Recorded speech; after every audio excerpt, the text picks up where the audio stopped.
Dev, beleza? Me chamo Fernanda Kipper e no vídeo de hoje a gente vai dar os nossos primeiros passos com a linguagem Java. Então, vamos dar uma olhada no nosso cronograma para o vídeo de hoje. A primeira coisa que a gente vai entender é o que é o Java e como ele funciona. E depois a gente vai fazer a instalação do Java na nossa máquina e a configuração do nosso ambiente de desenvolvimento. E depois disso a gente vai partir para entender a sintaxe básica dessa linguagem e conseguir escrever os nossos primeiros programas utilizando o Java. E depois, por fim, a gente vai entender conceitos da programação orientada a objetos, porque quando a gente fala de Java, a gente não pode deixar de falar desse paradigma. E por fim, a gente vai compilar e executar o nosso programa. Bom, então vamos partir aqui para entender o primeiro tópico, e é o que é o Java. Bom, como vocês já sabem, o Java é uma linguagem de programação, mas quando a gente fala de Java, a gente não pode deixar de mencionar algumas características dessa linguagem.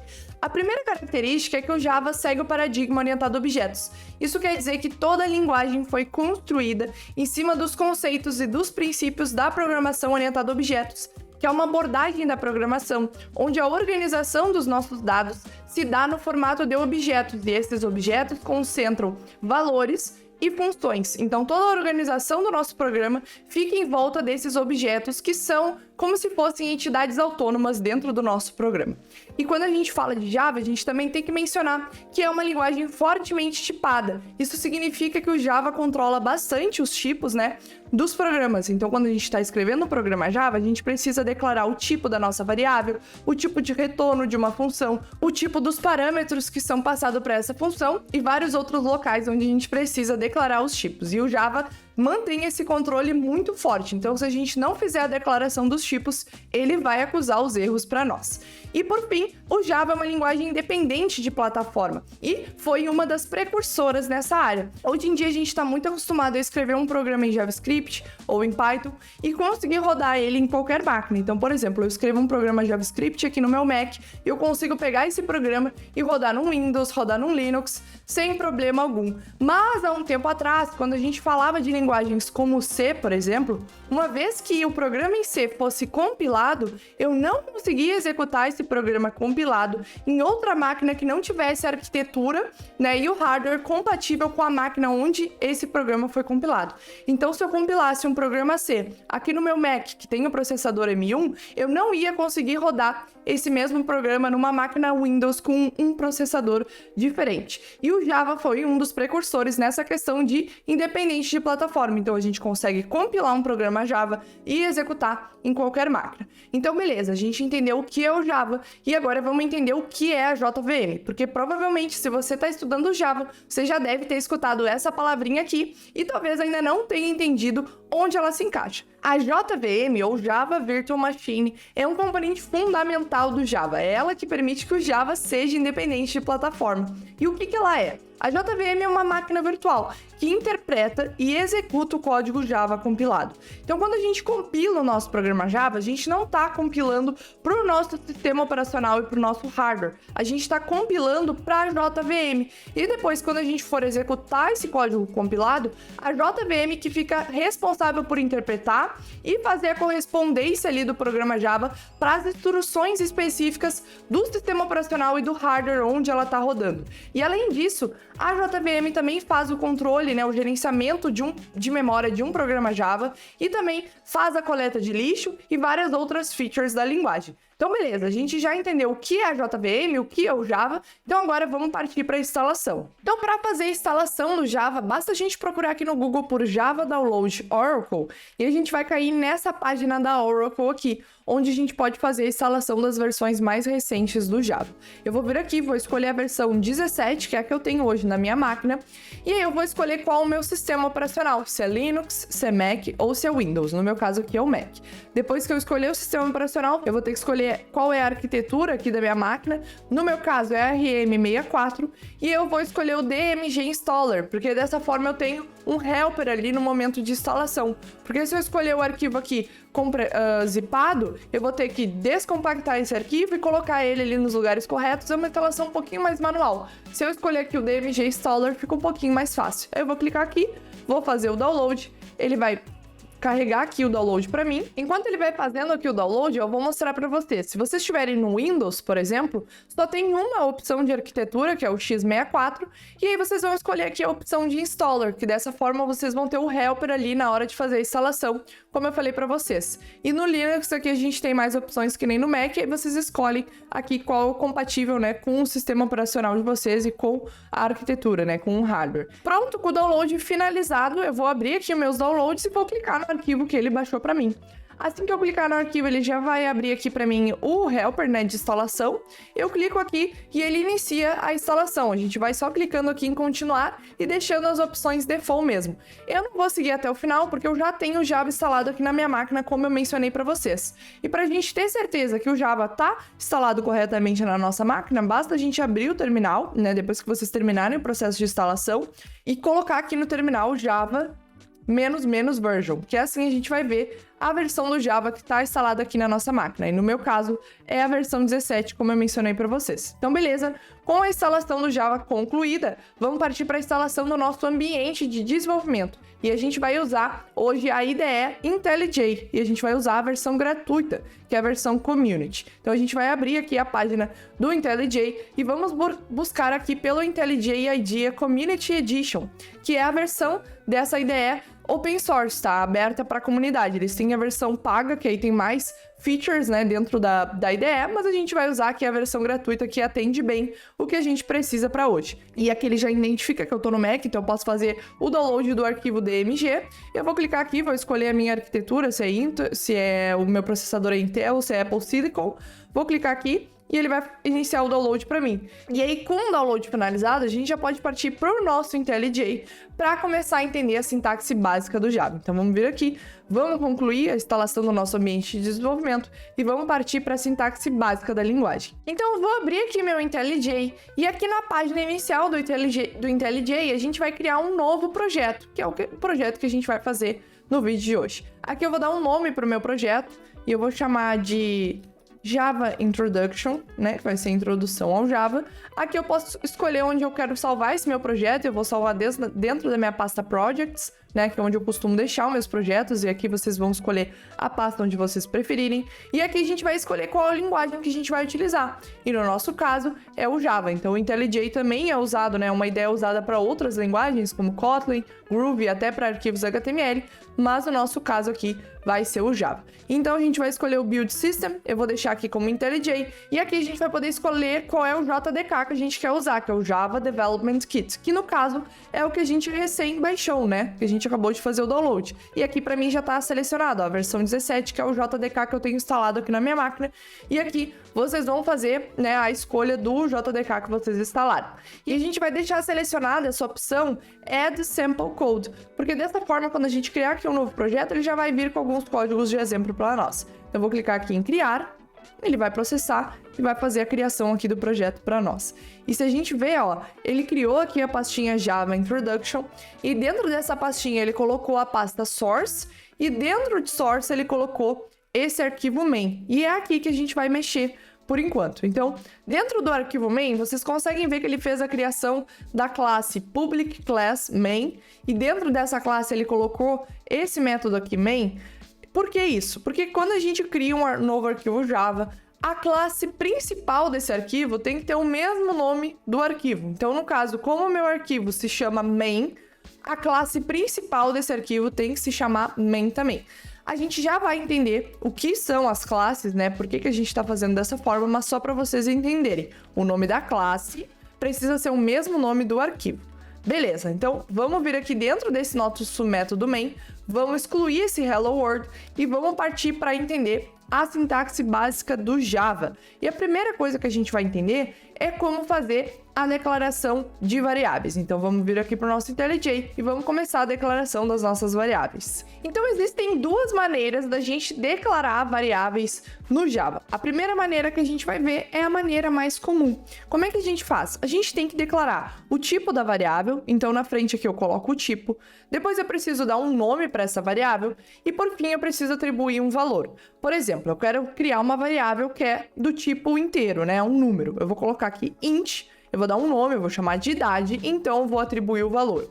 Mas eu não preciso fazer essa atribuição aqui do valor na declaração da variável. Eu posso primeiro só declarar a variável, por exemplo, salário, e então ao longo do meu programa eu atribuo o valor, por exemplo, de 400. Então eu consigo fazer só a declaração da variável e posteriormente atribuir um valor para ela. E uma coisa, a partir do momento que a minha variável aqui tá tipada, né, ela tem o tipo int, eu não posso colocar uma string nessa variável. Então, por exemplo, se eu vier aqui e trocar o valor de idade para Fernanda, ele vai me acusar um erro. Eu não posso fazer isso aqui por conta da característica do Java ser uma linguagem fortemente tipada, como eu mencionei para vocês. Então, beleza.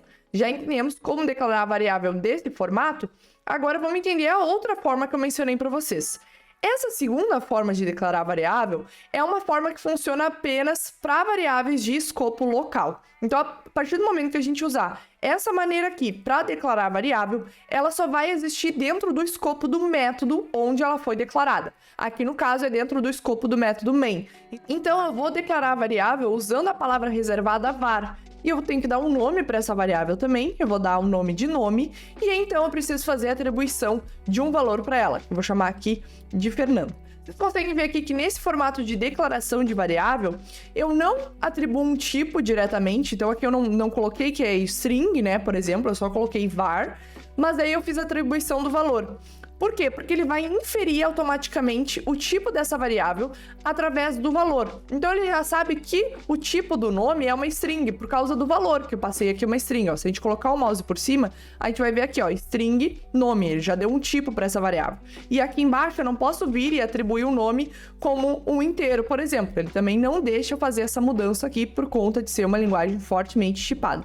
Outra coisa interessante desse formato aqui de declarar variável é que eu não posso fazer só a declaração, que nem eu fazia da outra forma. Eu não posso vir aqui e só colocar var idade e aí não atribuir um valor. Ele vai me mostrar um erro. Por quê? Porque ele não está conseguindo inferir o tipo, porque ele infere o tipo através do valor. Então, quando eu estiver usando var para declarar uma variável, logo que eu fizer a declaração, eu já tenho que fazer a atribuição do valor. Ele não deixa eu fazer a declaração e depois a atribuição, porque ele precisa do valor para inferir o tipo da variável. Então, beleza, a gente já entendeu como fazer a declaração de variáveis no Java. Agora vamos entender um pouquinho mais sobre os tipos primitivos da linguagem, para a gente saber quais tipos a gente pode utilizar para dar para as nossas variáveis. Então, vamos voltar aqui para o IntelliJ e vamos entender quais são esses tipos primitivos. Dentro do Java, existem 8 tipos primitivos, e 4 desses 8 tipos primitivos são usados para inteiros. Quais que são eles? É o byte, o short, o int e o long. E qual a diferença entre esses caras aqui? A única diferença entre eles é a faixa de representação. Então aqui, por exemplo, o byte consegue representar inteiros pequenos, que vão da faixa somente de menos 127 até 128. Por quê? Porque aqui eu só consigo armazenar 1 byte, que seriam 8 bits, né? Então é somente a faixa de representação que eu consigo ter com 8 bits. Já o short é um pouquinho maior, o int é maior que o short e o long é o maior de todos. Então eu vou abrir aqui o Google e vou mostrar para vocês a diferença, né, da faixa de representação de cada um deles. Então o byte aqui a gente consegue ver que ele utiliza 8 bits e ele consegue representar da faixa de menos 128 até 127. O short é 16 bits, ele consegue representar de menos 32.768 até 32.767. O inteiro, 32 bits, e vai de 2 milhões não sei o que até 2 milhões, até 2 milhões e tanto. E o long, que é o maior de todos, utiliza 64 bits e vai desse número grandão aqui até esse outro número grandão. Então, se eu estiver declarando um número pequeno, como por exemplo 22, eu poderia usar aqui tanto byte, quanto short, quanto int, quanto long. Poderia usar qualquer um deles aqui para armazenar o valor 22. O ideal seria usar o byte, por exemplo, porque dessa forma eu estou declarando uma variável que precisa de um espaço de armazenamento de somente 8 bits. Se eu colocasse aqui como um long, eu ia estar desperdiçando todos os outros bits, né? Porque no long, a gente tem aqui 64 bits para armazenar. Então, quando o Java estiver rodando aqui esse meu programa, a JVM, ela vai destinar 64 bits para armazenar aqui essa minha variável, porque eu disse que ela era do tipo long. Só que eu vou estar armazenando somente o número 22, então vou estar desperdiçando aí muitos bits que eu não vou estar usando para representação. Eu poderia muito bem aqui colocar como byte. É bem comum a gente ver nos programas o pessoal usar de forma generalizada o int. Mas aqui, o ideal que seria para desperdiçar menos memória seria usar o byte, mas é comum sim usar o bit. O pior aqui mesmo seria usar o long, porque a gente estaria desperdiçando muitos valores. Beleza, então a gente já entendeu os tipos byte, short, int e long. Agora vamos partir para o tipo booleano. Então dentro do Java a gente pode usar o boolean para declarar variáveis, né, ou retornos de métodos, funções que são do tipo booleano. A gente utiliza essa palavrinha reservada aqui, o boolean. E eu vou chamar aqui de brasileiro, por exemplo, e vou colocar como true, e eu consigo armazenar uma variável do tipo booleano. Beleza, depois do booleano, a gente tem também o tipo char. O tipo char é usado para armazenar caracteres. Então, posso vir aqui e colocar um char, uma letra, e colocar somente uma letra aqui dentro. Dentro desse char, eu não poderia colocar uma string, como por exemplo, oi. Ele vai me dar um erro aqui, ó. Ele vai dizer que o oi tem muitos caracteres, né? E aqui deveria ser somente um caractere. Se eu quiser armazenar uma string, eu vou usar o tipo string. Só que o string não é um tipo primitivo do Java, tá? O string não é um tipo primitivo. Ele é uma classe auxiliar dentro do Java. A gente usa bastante para declarar strings, mas a gente não pode dizer que é um tipo primitivo, tá? É uma classe, é diferente dos outros que a gente estava vendo. E por fim, ficou faltando dois tipos primitivos, que é o double e o float. O double e o float são usados para representar números com ponto flutuante. E a única diferença entre os dois é também a faixa de representação. Então, com o double, a gente consegue representar números de ponto flutuante com mais precisão. A gente consegue armazenar mais números depois da vírgula, então sendo um número mais preciso. Já com o float, a gente tem uma faixa de representação um pouco menor, então é usado para representar números de ponto flutuante simples, tá? Com menos precisão. Então aqui a gente pode usar, por exemplo, double, idade e colocar 22 e 50. Dessa forma a gente está armazenando um double. Ou poderia vir aqui colocar float, salário e colocar como sendo 400.20. Só que aqui a gente precisa colocar um F no final para mostrar que é do tipo float e não do tipo double. Se eu deixar sem esse F, ele vai me acusar um erro aqui, ó, e vai dizer que eu provi um valor do tipo double e eu estava esperando um tipo float. Então, para eu indicar que isso aqui é um float, para colocar na faixa de representação do float, eu tenho que colocar o Fzinho aqui no final. Então, beleza, a gente já entendeu aqui todos os tipos primitivos, agora vamos entender como é que a gente escreve condicionais no Java. Para a gente escrever condicionais no Java, a sintaxe é muito parecida com outras linguagens de programação. Então, a gente vai vir aqui, vamos colocar if, e vamos fazer uma comparação bem simples. Eu vou comparar se esse valor aqui da idade é maior que 22 e 60. Então, eu vou colocar if idade for maior que 22.60, então, coloco aqui as chaves e coloco o que eu quero fazer. Eu vou fazer aqui um print. System.out.println maior. Se não, se for menor, eu vou colocar um else e vou colocar aqui system.out.println menor. Mas, além do if e o else, eu também tenho o else if. Então, eu posso vir aqui e colocar mais uma condição, que é o de else if. Então, else if idade for igual a 22 e 60, eu vou colocar aqui um system.out.println igual. Beleza, essa é a sintaxe da gente escrever condicionais no Java, bem simples e bem parecido com a sintaxe de outras linguagens. Agora que a gente já entendeu condicionais, vamos entender como é que a gente declara vetores no Java, né? Como é que a gente declara arrays. Então vamos voltar aqui para o IntelliJ e vamos limpar aqui o que a gente já fez e vamos entender como é que a gente faz a declaração dos arrays. Então a sintaxe para a gente declarar um array em Java é bem parecido com a sintaxe para a declaração de variável. Então o que a gente precisa fazer? A gente precisa passar o tipo dos dados que vão ser armazenados nesse array e a gente precisa indicar que vai ter um array. Então eu vou colocar tipo, vou abrir e fechar colchetes e vou dar um nome para a variável. Então é bem parecido com o que a gente já estava acostumado. Então, por exemplo, eu vou vir aqui, vou colocar int, vou indicar que é um array e vou dar um nome, vou chamar de idades. Beleza, agora como é que eu faço para usar esse array? Bom, antes da gente partir para a utilização do array idades, antes de eu salvar valores ali ou consultar valores, eu preciso inicializar esse array. Então eu não posso vir aqui e colocar idade 0, recebe 22. Não posso fazer isso. Por quê? Porque eu ainda não inicializei o array, eu ainda não disse quantos elementos eu vou armazenar nesse array. Se vocês verem aqui, ó, o próprio IntelliJ já está mostrando para mim, ó, variable idades might not have been initialized. Então, a variável idades ainda não foi inicializada. Como é que a gente faz para inicializar um array? Bom, tem duas formas. A gente pode fazer a inicialização direta. Então, aqui onde eu declarei idades, eu posso já colocar um array e colocar quantos números vão ter aqui. Então, por exemplo, 2, 3 e 4. E aí, dessa forma, aqui embaixo, eu já poderia pegar o valor 0, que vai ser esse 2 aqui, e substituir por 4, por exemplo. Então, nessa forma, eu já inicializei o array de idades com os valores 2, 3 e 4. E isso aqui já está dizendo que o meu array idades tem length 3, tá? Ele vai ter sempre length 3 agora. Ou eu posso fazer de outra forma. Eu posso vir aqui e colocar new int array e aí passar somente o tamanho do array, por exemplo, 10. E aí depois eu vou fazendo a atribuição dos valores.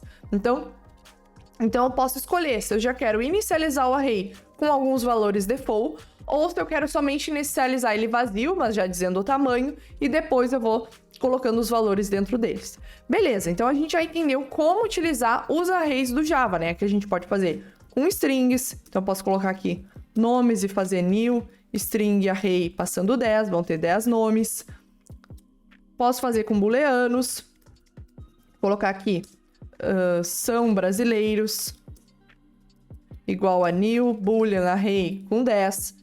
A gente pode fazer isso aqui para todos os tipos que a gente viu anteriormente. A gente pode inicializar um array tanto dessa forma quanto de maneira direta. Então, em vez de passar aqui o new boolean, eu abro chaves e vou colocando os valores true, false.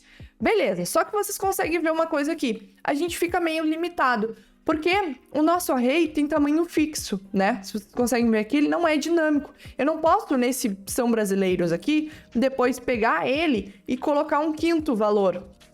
Não posso vir aqui e atribuir, porque esse index não tá no range desse array. Isso aqui extrapola o array, porque no momento que eu declarei ele, eu disse que ele tinha 3 posições, ele tinha length 3. Se vocês verem aqui, ó, o próprio IntelliJ já tá me indicando, ó, array index is out of bounds, está fora dos limites, está extrapolando o tamanho do array. Então a gente acaba ficando limitado. Como é que a gente pode fazer a declaração de arrays no formato dinâmico no Java, né? Com tamanho dinâmico, que vai crescendo e diminuindo ao longo que a gente precisa. Bom, a gente vai então fazer a utilização dos array lists. Então a gente já pode colocar aqui um check nos vetores e agora vamos partir para entender como funciona um array list no Java. Então, o array list é uma classe que vem de dentro de uma biblioteca padrão do Java, que é o Java Útil, e ela nada mais é que uma estrutura de dados para representar uma lista dinâmica, tá? Então, o array list é uma classe que ajuda a gente a representar uma lista dinâmica. Como é que a gente faz a utilização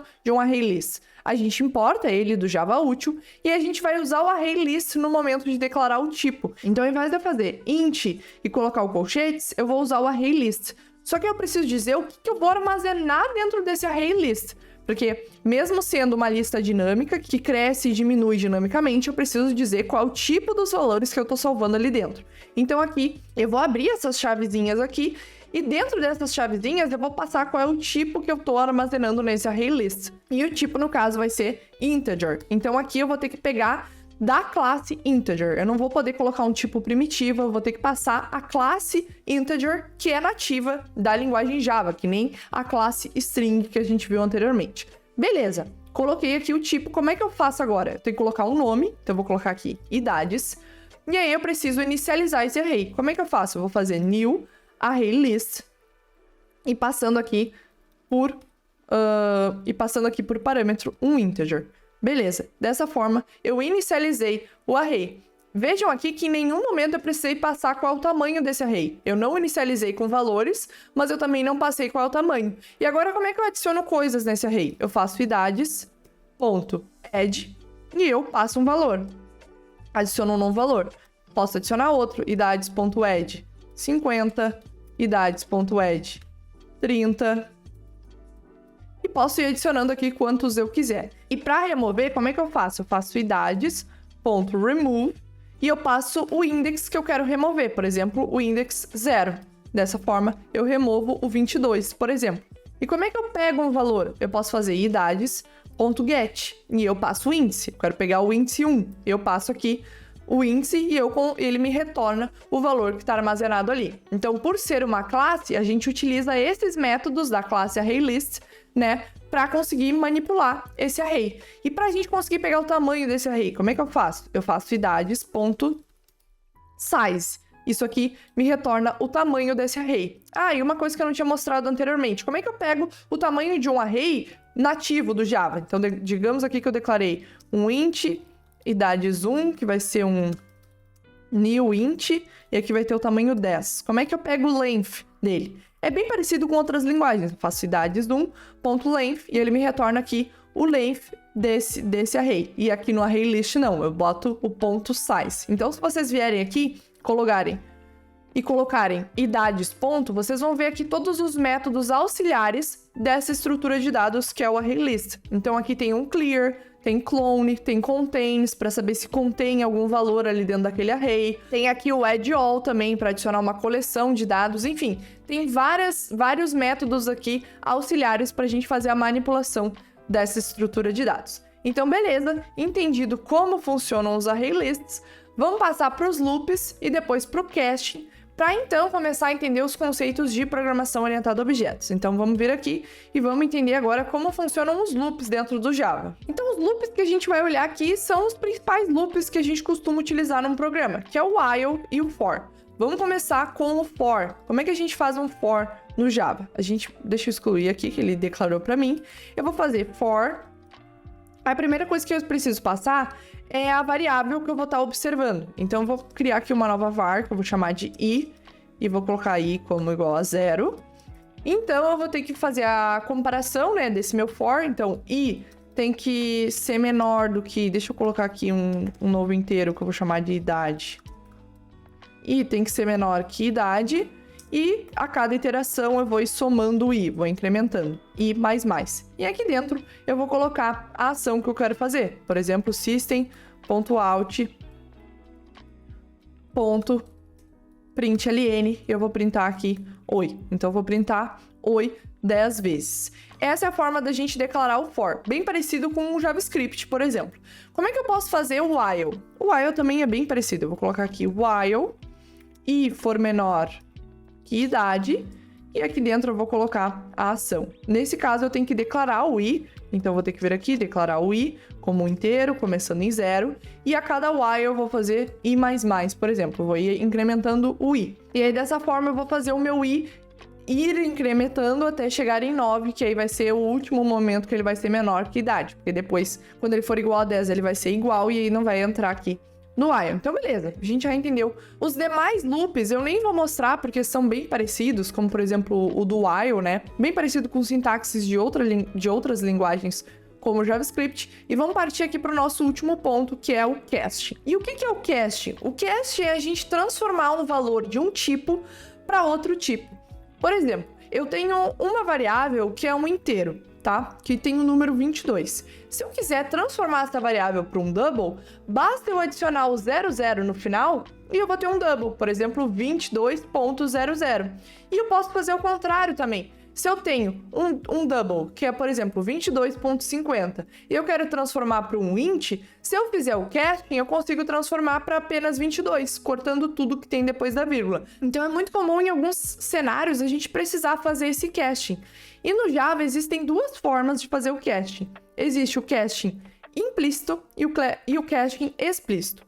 O casting implícito acontece quando a gente faz a transformação de um tipo para o outro, só que sem declarar que a gente está fazendo essa transformação. A linguagem faz de maneira automática para nós. E é quando é fácil transformar esse valor. Como, por exemplo, o caso do int para double. Então, eu vou declarar, por exemplo, aqui uma variável do tipo int, que eu vou chamar de idade 1, e eu vou colocar como sendo 22.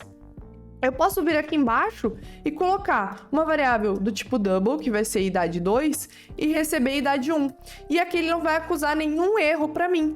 Por quê? Porque ele já consegue fazer essa transformação automática. Ele sabe que se ele colocar 22.00, né? Se ele colocar o ponto 00 ali no final, ele já fez a transformação para double. É só ele aumentar a faixa de representação que ele já consegue fazer a transformação.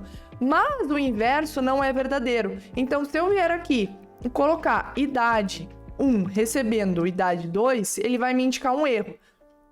Eu não posso fazer esse casting implícito aqui. Eu não posso colocar um double dentro de um inteiro. Por quê? Porque o double é maior que o inteiro. A faixa de representação dele é muito maior. Então eu tô tentando pegar uma coisa grande, um bloco desse tamanho, e tentando colocar num bloquinho desse tamanho. Aí ele me indica um erro. Mas a gente pode fazer essa transformação se a gente quiser. Mas aí a gente vai fazer um casting explícito. A gente vai explicitar para a linguagem que a gente está ciente que a gente está perdendo uma parte da faixa de representação. Por quê? Porque a gente está cortando o que tem depois da vírgula, a gente está removendo esses valores, a gente está perdendo representação. E como é que a gente faz o casting explícito? A gente coloca, abre parênteses, e coloca o valor que a gente quer castear, né? O tipo que a gente quer castear. No meu caso é para int. Eu já coloco aqui e ele para de me indicar o erro. E, por exemplo, eu posso fazer o mesmo com char. Então, eu posso vir aqui e colocar um char, que é letra, e vai ser a letra A. E aqui embaixo eu vou declarar uma string, que vai ser o nome. Esse meu nome não pode receber essa letra, vai dar erro. Como é que eu faço para transformar essa letra, né, que é um caractere, em uma string? Como é que eu faço essa transformação? Eu vou ter que usar a classe string e usar um método auxiliar, que é valueOf, e aqui passar a letra. Aí sim, ele para de me acusar um erro, ele vai transformar essa letra numa string. E se eu quiser transformar uma string em um caractere, em um char, eu vou ter que fazer assim, ó, letra recebe nome.char@, então caractere na posição, e aí passo a posição 0, por exemplo, que é a primeira. Aí sim eu consigo fazer essa conversão. Então, dependendo dos tipos que a gente está falando, a forma de fazer o casting vai ser diferente. Aqui a gente viu como fazer com chars e strings e como fazer aqui com int e double, por exemplo, que vai servir da mesma forma para longs, para bytes, etc. Se eu quiser transformar um inteiro numa string, como é que eu faço? Eu vou ter aqui string nome2, recebendo string.valueOf, e aí eu vou passar o idade 1. Eu vou transformar esse inteiro aqui, esse 22, na string 22. Eu consigo fazer isso usando o método auxiliar valueOf. E como é que eu transformo uma string num inteiro? Não é sempre que a gente consegue fazer essa conversão. Porque, por exemplo, o nome Fernanda, eu não conseguiria transformar num inteiro. Então, pode ser que isso me retorne um erro. Mas, se eu tiver a string 22 e quiser transformar para um inteiro, tem uma forma da gente fazer. A gente vai vir aqui e vai colocar, por exemplo, idade 1, recebendo integer.parseInt, e aí a gente vai passar a string. Vou passar aqui o nome 2. Então, eu uso a classe integer, que era que a gente tinha usado antes lá no ArrayList para declarar um array de inteiros também. E eu vou usar o método auxiliar parseInt para fazer essa transformação, e eu consigo transformar essa string em um inteiro, sem problemas. Então, beleza, já entendemos aqui o último tópico, como é que a gente faz o casting no Java. Então, a gente já passou por todos aqui da sintaxe básica, e agora vamos começar a parte de programação orientada a objetos. E a primeira coisa que a gente vai entender é o que são as classes. Então, as classes, elas são um elemento fundamental do nosso programa. E elas servem para a gente modelar os nossos objetos. E a gente modela eles através de atributos e de comportamentos, que a gente declara esses comportamentos através dos métodos. Então, aqui dentro da nossa classe, a gente consegue declarar atributos que pertencem a esse objeto. O que são os atributos de um objeto?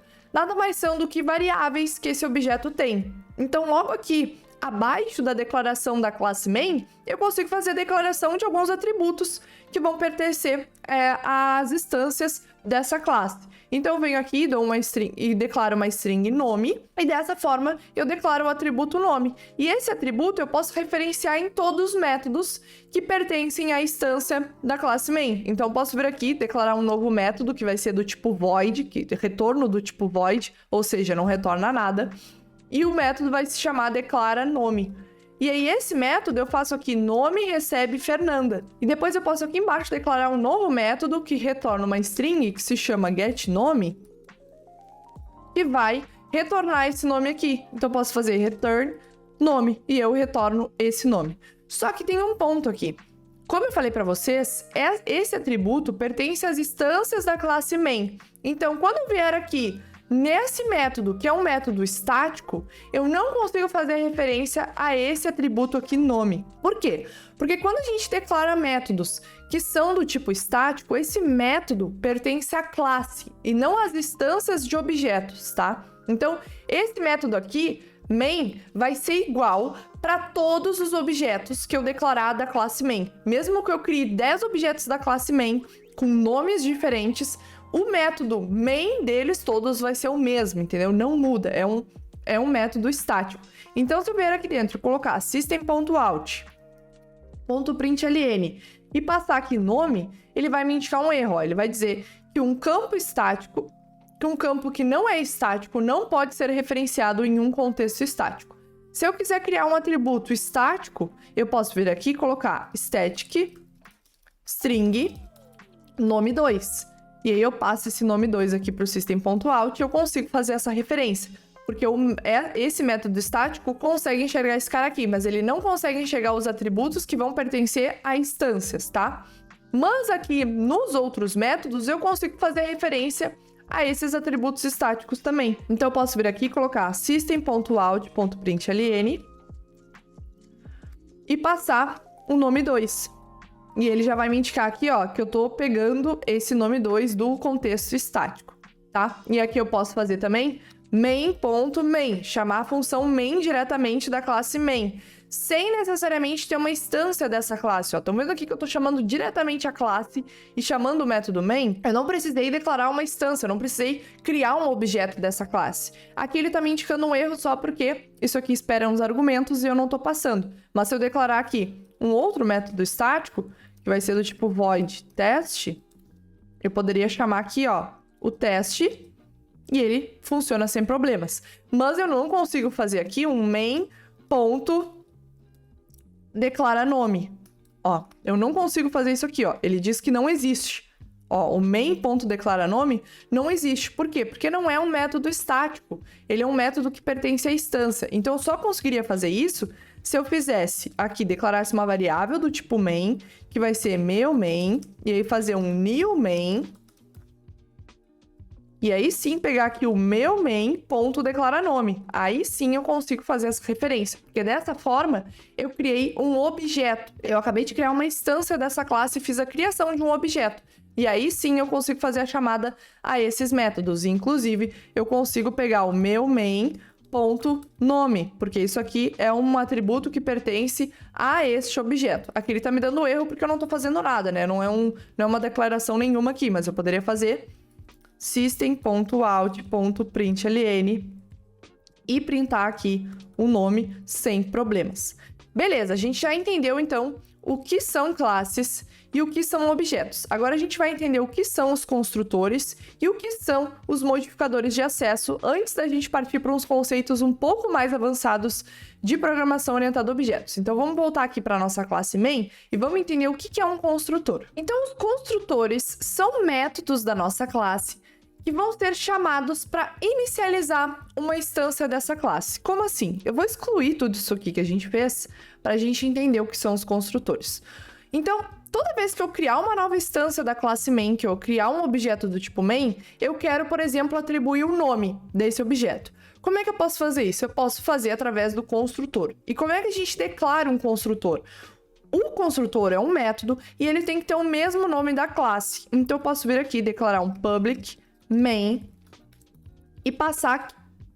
E aqui dentro eu posso fazer a inicialização desse meu objeto, como, por exemplo, atribuir o nome desse objeto. Como é que eu faço isso? Eu posso receber aqui por parâmetro o nome que eu quero dar. Então, eu vou receber por string, então eu vou receber por parâmetro uma string, que eu vou chamar de nome, e aqui dentro do método eu posso fazer this.nome, então o meu nome dessa instância vai ser esse nome aqui que eu recebi por parâmetro. Então, o construtor é um método que vai ser chamado toda vez que uma nova instância dessa classe for criada. Então, quando a gente vier aqui embaixo fazer um new main e criar uma nova instância dessa classe, quando eu faço isso aqui, o método que será chamado vai ser este daqui. E aí eu preciso passar por parâmetro tudo que esse construtor recebe. Mas um construtor não necessariamente precisa ser público.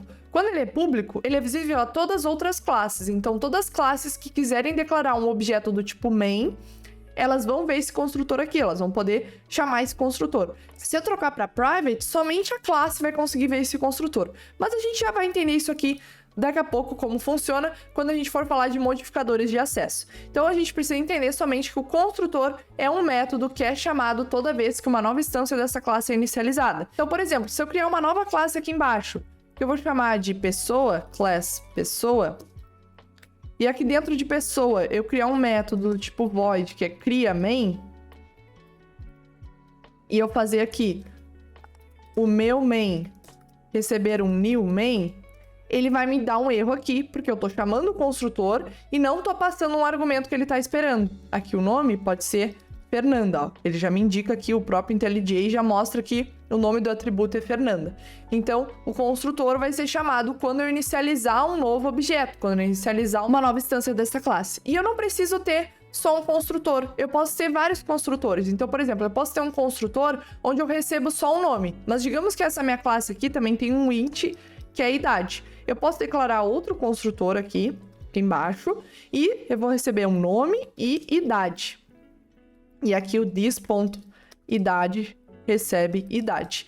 Dessa forma, eu permito que quem for criar uma instância da minha classe possa passar somente alguns parâmetros. Então, às vezes, a pessoa ainda não tem a idade para passar, para construir o objeto. Ela ainda não pediu para o usuário, ainda não fez o fetch na API. Então, por enquanto, ela só tem o nome e ela quer, mesmo assim, instanciar a classe. Eu permito isso através dessa declaração de mais de um construtor, onde eu faço um overload, de assinatura. Eu crio aqui uma assinatura onde eu só recebo o nome e aqui outra assinatura do construtor onde eu recebo nome e idade.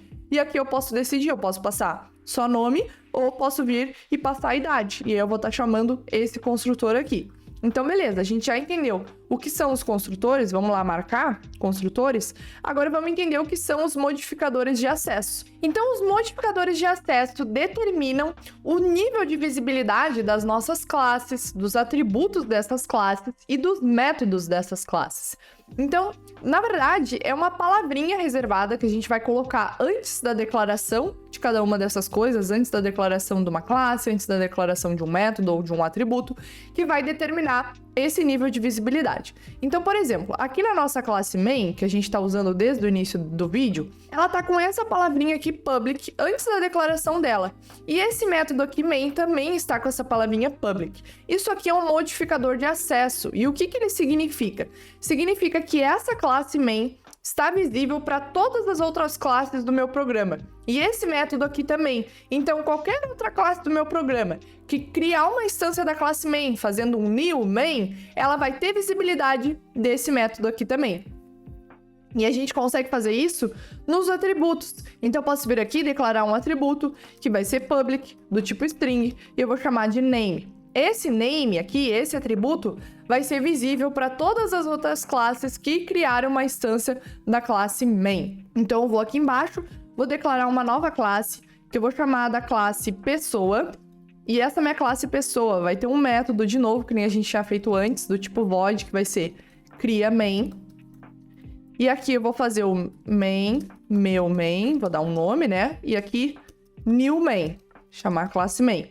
Aqui, se eu fizer meu main ponto nome, name, no caso, eu consigo pegar esse atributo, porque ele tá público. Então, eu tenho a visibilidade dele, eu consigo ver que ele existe. Só que, se eu quiser colocar um atributo ou algum método nessa classe, que eu não quero que as outras classes tenham visibilidade, que vai ser algo somente para o meu funcionamento interno, que somente eu posso alterar, ou modificar ou acessar, eu vou colocar um modificador de acesso que se chama private. Então, aqui eu vou declarar um novo atributo, private, que vai ser do tipo inteiro e vai ser meu salário, salary, Esse atributo salary, eu não quero que a classe pessoa consiga modificar.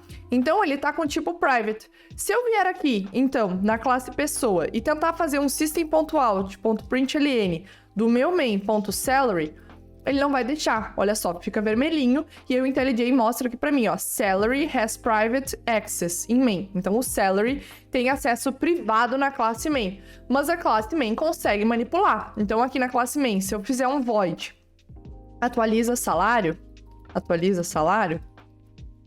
e colocar aqui this.salary recebe 4.000, eu consigo modificar, porque eu tenho acesso, eu tenho a visibilidade desse atributo. E eu posso fazer a mesma coisa com métodos. Então, esse meu método aqui, eu vou colocar ele como privado, um private, tá? Só que aqui embaixo eu vou colocar um método público. que eu vou chamar, que vai retornar um inteiro, e vai ser getSalary. E vai retornar this.salary. Aqui, a minha classe pessoa, ela pode chamar esse getSalary. Eu posso fazer assim, e eu vou ter acesso, porque isso aqui tá como público.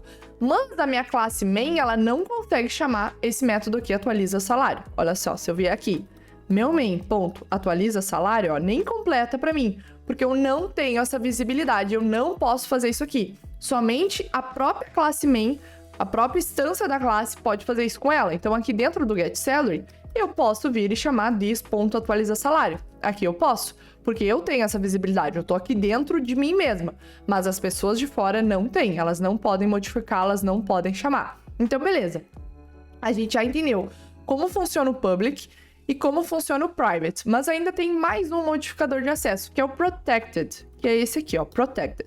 A partir do momento que eu troco aqui para protected, vocês vão ver que a classe pessoa, agora ela vai conseguir ver o salary.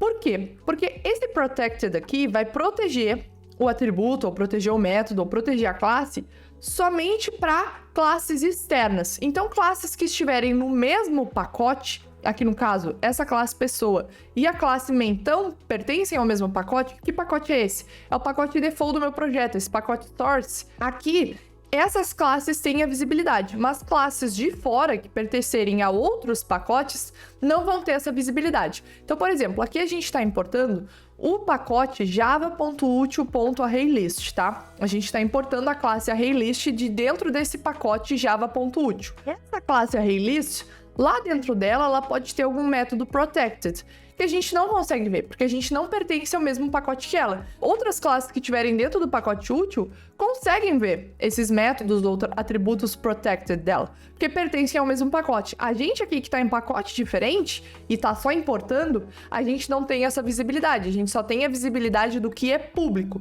Então aqui essa classe, a ArrayList, ela é pública, ela é que nem a minha classe aqui main, por isso que eu consigo enxergar ela e importá-la. E beleza, tem mais uma coisa que eu quero mostrar aqui para vocês. Vocês viram aqui que eu consegui declarar duas classes no mesmo arquivo, né? Eu declarei a minha classe main e a minha classe pessoa. Mas, se vocês verem uma coisa, somente a minha classe main é uma classe pública. Somente ela eu decorei com public. Se eu tentar colocar public aqui na frente de pessoa, vai dar um erro. Por quê? Porque eu só posso ter uma classe pública dentro de um arquivo Java, e deve ser a classe que tem o nome do arquivo. Se eu tirar o public aqui da minha classe main e deixar o public só em pessoa, vai continuar dando erro, porque pessoa, o nome dessa classe, não é o mesmo nome do arquivo. E a gente precisa ter uma classe pública dentro do arquivo com o mesmo nome do arquivo, tá? É como se fosse o export default do JavaScript, tá? Tem que ter um default aqui, e o default tem que ser a classe que tem o mesmo nome do arquivo, tá? Então aqui eu tenho que colocar um public, e aqui eu tiro o public e eu consigo declarar essa classe. E outra coisa, vocês conseguem ver aqui que esse meu método main, ele é public também, e ele tá como estático, que lembra que eu falei pra vocês que quando ele é estático, ele não pertence às instâncias, e sim à classe em si? E por que que o IntelliJ criou isso pra nós? Porque quando a gente executar esse nosso arquivo aqui, esse nosso arquivo main Java, ele vai procurar a classe public desse arquivo, a classe que é exportada default, por exemplo, que é essa classe main, e vai chamar o método main estático dessa classe. Ele vai chamar esse método aqui como para dar o ponto de start da inicialização, da execução. Quando a gente for executar, a gente vai ver isso acontecer. Mas é legal a gente já ter isso na cabeça. Então, quando eu for executar, quando eu chamar ali o Java no terminal e mandar executar esse arquivo, ele vai executar esse método aqui primeiro. Ele não vai criar uma instância da minha classe e vai ficar chamando os métodos da minha classe. Não, ele tem que ter um ponto de entrada. E o ponto de entrada do meu projeto, da minha aplicação, é esse método aqui, que é um método estático, que é o método main. E aí, se vocês verem aqui, até ele recebe um string, que são os argumentos. O que são esses argumentos? São argumentos que eu posso passar no terminal. Então, quando eu chamar o Java ali no meu terminal, passar o arquivo, eu posso passar alguns argumentos também. E esses argumentos vão ser injetados aqui nesse método. Agora a gente já entendeu o que são os modificadores de acesso. Vamos partir para herança e polimorfismo para, por fim, executar e compilar o nosso projeto. Então, vamos voltar aqui para o IntelliJ. Eu vou limpar tudo que a gente fez. Ah, não, antes eu só quero mostrar uma coisa. Aqui, ó, em vez de colocar a classe pessoa aqui dentro do mesmo arquivo da nossa classe main, eu vou criar um novo arquivo, que vai ser uma public class, que vai ser aqui, ó, um new Java Class, e eu vou chamar de pessoa. E aqui ele já vem, ó, como public. Vou copiar, vou colar aqui dentro. Se vocês verem aqui, o nome pessoa tá dando um erro. Por que que tá dando um erro? Porque eu tenho a mesma classe pessoa declarada 2 vezes no mesmo pacote. Então, lembra que eu falei pra vocês que aqui é tudo o mesmo pacote? Eu tô declarando a classe pessoa 2 vezes, ó, aqui e aqui. Eu só tenho que ter uma declaração. Eu não posso ter declaração duplicada. Então, eu tenho que excluir aqui e deixar somente essa classe pessoa.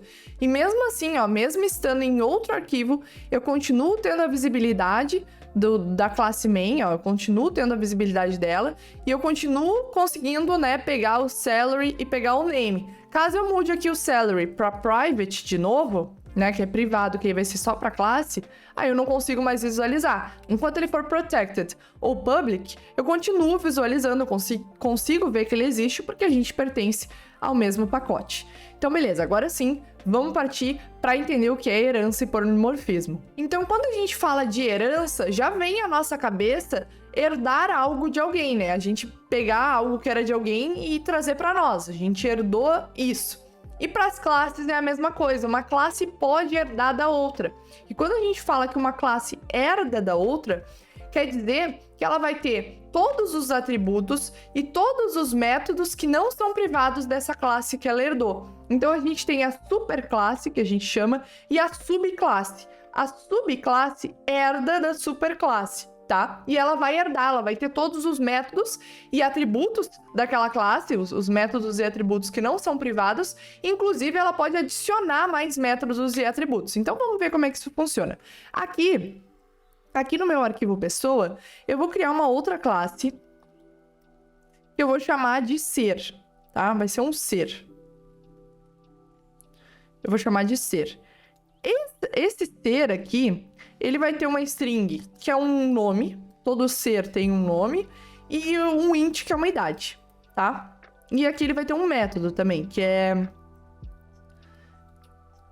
void setNome, que aqui vai receber um string nome, e aqui this.nome recebe nome, e vai ter também this.nome recebe nome, e vai ter também um set idade, onde eu vou setar a idade desse ser. Set idade, e aqui idade. This.idade recebe idade. Beleza, agora... E aqui não é uma string, é um inteiro. Beleza. É um inteiro. Beleza. Agora eu quero que essa classe pessoa herde todas essas coisas aqui. Porque uma pessoa é um ser, tá? A pessoa é um ser. Mas não necessariamente todo ser é uma pessoa. Começou a entender qual é a relação? Então, outro exemplo. Eu tenho meus meios de transporte, tá? Em meios de transporte, eu posso ter carro, eu posso ter barco, eu posso ter bicicleta, eu posso ter avião. Todos eles fazem transporte, tá? Todos eles transportam alguma coisa. Mas eles transportam de maneira diferente. Um transporta no mar, outro transporta voando, outro transporta na bicicleta, outro transporta no carro. Então, eu poderia ter uma classe, uma superclasse, que eu chamo de transporte, e aí as subclasses herdam dessa classe. Eu vou ter o carro, eu vou ter o caminhão, eu vou ter a bicicleta, eu vou ter o avião. E a mesma coisa aqui para o nosso exemplo de ser. Eu tenho os seres, como por exemplo o gatinho, o cachorro, o papagaio, a baleia. Todos eles são seres diferentes. Todos eles comem, todos eles enxergam, só que eles enxergam de maneira diferente, eles comem de maneira diferente. Então, consegue ver que eles têm essa relação em comum, mas eles também têm, cada um deles, as suas características específicas. Então, normalmente é para isso que é utilizado a herança. Tá, eu falei, expliquei, mas como é que a gente faz essa herança? É super simples, a gente vai vir aqui na classe pessoa e eu vou colocar para ela um extends, e aqui eu vou passar o ser. A partir desse momento, a pessoa estende o ser, então ela é um ser também. E aqui, se eu vir e fizer, ó, this.idade, ó, eu consigo ver que eu tenho a minha idade. Eu tenho idade aqui, mesmo que eu não tenha declarado aqui dentro de pessoa. Por quê? Porque eu herdei aqui do ser, então eu tenho também. E olha só que coisa interessante. Aqui dentro da classe main, aqui no método main mesmo, eu vou criar um novo ser. Eu vou chamar de ser, e vai ser meu ser animal. Olha só, meu ser animal. E aqui eu posso fazer um new ser, né? Posso fazer um new ser. Beleza, ele não indicou nenhum erro. Mas eu posso vir aqui também e fazer um new pessoa e não dar nenhum erro. Por quê? Porque a pessoa é um ser, tá? Então, toda subclasse é do tipo da superclasse. Então, a superclasse é a que é herdada, tá? É o ser, aqui é o super. E eu tenho as subs, que são as que são tipos dessa superclasse aqui, como, por exemplo, a pessoa. Então, a pessoa, ela sempre pode ser usada no lugar de ser, porque ela é desse tipo também. Mas o contrário, o inverso, não é verdadeiro. Então, eu não posso vir aqui e colocar pessoa, minha pessoa, e fazer um new ser. Isso aqui não dá certo. Mas eu posso vir aqui e fazer um new pessoa. Aí ele para de dar erro. Por quê? Porque o ser não é do tipo pessoa, e sim a pessoa que é do tipo ser. E aí aqui eu consigo fazer, por exemplo, meu ser animal, que é uma pessoa, passar o set nome para ela, como Fernanda. Eu consigo chamar esses métodos aqui na classe pessoa, só que foram declarados aqui dentro da classe ser. E outra coisa bem legal aqui também que a gente precisa entender é que eu posso chamar o construtor da minha superclasse dentro da subclasse. Então, por exemplo, eu vou declarar um construtor aqui para minha classe pessoa. Como é que eu vou fazer isso? Vai ser do tipo público, vai ser pessoa.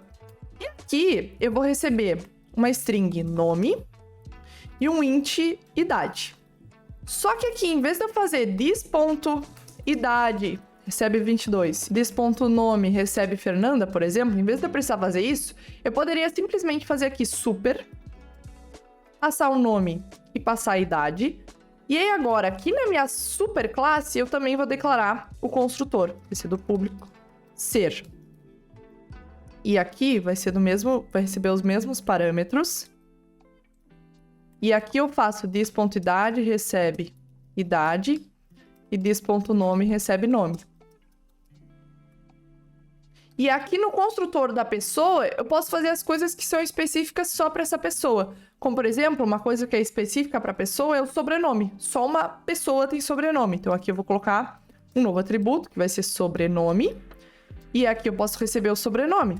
Ó, string, sobrenome. E aqui eu chamo o método construtor da minha superclasse, mas eu também vou fazer a minha própria construção. Então, this.sobrenome recebe sobrenome. E agora, lá na classe main, eu passo tudo. Ó, eu vou passar aqui, quando eu fizer um new pessoa, eu vou passar o nome, que é Fernanda.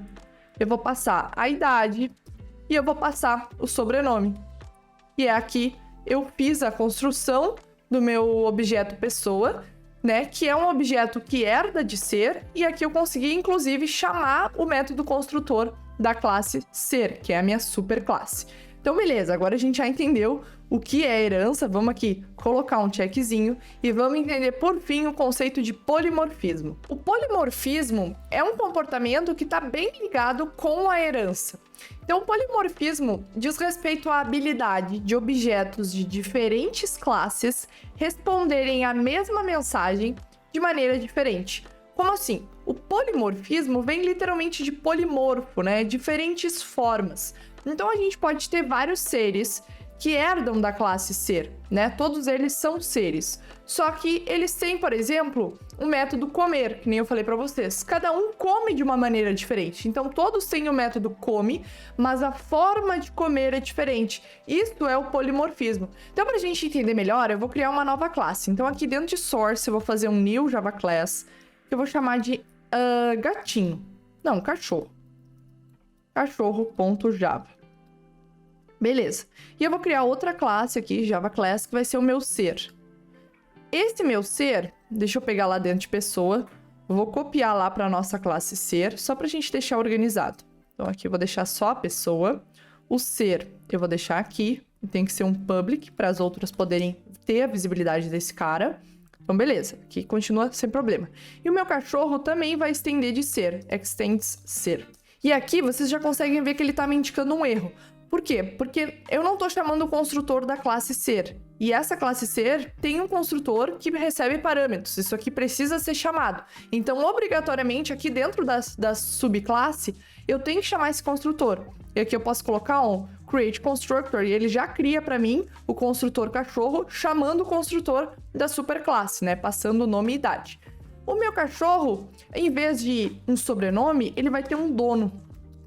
Então aqui vai ter o nome do dono, né? Nome, dono, por exemplo.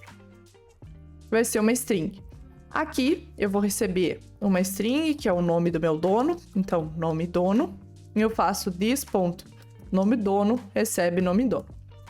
O cachorro, ele vai ter uma forma de dar uma saudação. Então aqui, na minha classe ser, os seres, eles dão saudações. Então, eles conseguem cumprimentar outros seres da sua espécie. Então, aqui dentro da minha classe ser, eu vou declarar um novo método, que vai ser um método público, que vai ser do tipo string, que vai retornar uma string, e vai ser saudação. Saudação. E aqui eu não vou fazer nada, eu só vou retornar um null. E agora, lá dentro da minha classe cachorro, eu vou fazer um override dessa classe aqui, saudação. Eu vou sobrescrever ela e vou declarar aqui pro cachorro, né? Para como seria pro cachorro. Então, eu vou fazer aqui um override e eu vou fazer um public string saudação. E aqui, o meu cachorro, o que ele faz? Ele retorna um au au. O meu cachorro, ele não retorna o nome, nada. A saudação do cachorro é au au. Mas já lá na nossa classe pessoa, a saudação vai ser diferente. Então, eu vou vir aqui em pessoa, eu vou ter a saudação e aqui eu vou retornar. Olá, meu nome é... E aqui eu vou passar o this.nome. Beleza, agora a gente já tá vendo aqui que dois objetos diferentes, né, que têm o mesmo método, se comportam de maneiras diferentes. A pessoa dá a saudação falando olá, meu nome é, e o cachorro fala uau. Agora vai ficar mais interessante. Eu vou vir aqui na classe main, por exemplo, e na minha classe main, aqui eu declarei um ser, né? Um tipo ser que eu chamei de meu ser animal. Agora eu posso vir aqui nesse meu ser animal e chamar a saudação. E aqui, não me importa como é que esse ser aqui está implementando saudação. Então eu poderia muito bem trocar aqui por o new pessoa por new cachorro. E tudo continua funcionando, tá? São objetos diferentes, de classes diferentes, mas que respondem à mesma mensagem. Que mensagem é essa? É a chamada ao método saudação. Então aqui, o cachorro vai fazer au e a pessoa vai fazer olá, meu nome é. Então isso é um polimorfismo, entendeu? Eles herdam da mesma classe, né? Então os dois são seres, só que se comportam de maneiras diferentes. O comportamento desses objetos é diferente, cada um dá sua saudação diferente, cada um come de maneira diferente. E aqui, inclusive, a gente fez isso através do override. A gente sobrescreveu o método da superclasse, fazendo a implementação correta para cada um deles. Então que agora a gente já entendeu o que é polimorfismo, a gente terminou todos os conceitos que a gente tinha separado para o vídeo de hoje de programação orientada a objetos, a gente já pode partir para compilação e execução do nosso programa para finalizar o vídeo. Então eu vou abrir aqui de novo meu IntelliJ com um programinha que a gente estava fazendo e eu vou abrir o meu terminal. Então eu vou vir aqui embaixo, ó, clicar em terminal, e ele vai abrir o terminal para mim. Eu vou entrar dentro da pasta source, então vou fazer cd source, e a gente vai compilar o nosso programa. Então como é que eu vou fazer? Eu vou usar o comando javac, que é literalmente de Java Compiler, né, compilador, e vou passar o nome do arquivo que eu quero compilar, que é main.java. Quando eu fizer isso, ele já vai compilar esse main.java e vai compilar também todos os outros arquivos que essa classe aqui, né, que esse arquivo depende, que seria, por exemplo, o pessoa, o ser. Então, eu vou vir aqui, javac main.java, vou executar e ele vai compilar para mim. E se a gente ver aqui, ó, ele gerou o main.class, o cachorro.class e o ser.class. Por que ele não gerou o pessoa.class? Porque em nenhum momento aqui eu tô usando pessoa, né? Na verdade, eu troquei o uso do pessoa por cachorro. Mas se eu vier aqui e colocar embaixo do ser animal o meu ser humano, colocar aqui Fernanda, trocar o dono do cachorro para Fernanda, né? O nome do meu cachorro vai ser Willy.